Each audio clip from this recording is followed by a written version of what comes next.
লাউর দাম কত ভাই? লাউর পিস কত? মাত্র 50 টাকা প্রতি পার পিস লাউ।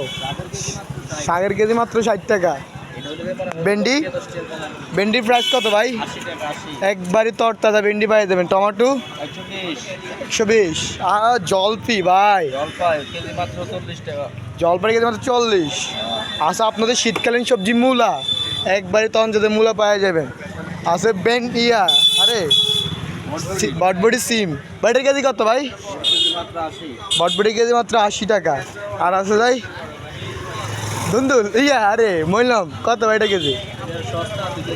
একবারে 60 টাকা। একবার পানির দামে পাওয়া যাবেন সদীপ ভাইয়ের সবজির দোকানে। ভাই করলার প্রাইস কত ভাই? 80 টাকা। আর ছড়া, হ্যাঁ ডালু কেজি 40 টাকা মাত্র, একবারই কম। আর ধনিয়া 100 গ্রাম 20 টাকা। আর শসা, শসার প্রাইস কত ভাই? 50 টাকা। একবারই কম দামে সব কিছু। সবাই এখানে চলে আসুন সদীপ ভাইয়ের দোকানে, সদীপ ফ্যাশনের সামনে সদীপ ভাইয়ের ইয়া তরকারির দোকান, সবাই চলে আসবেন।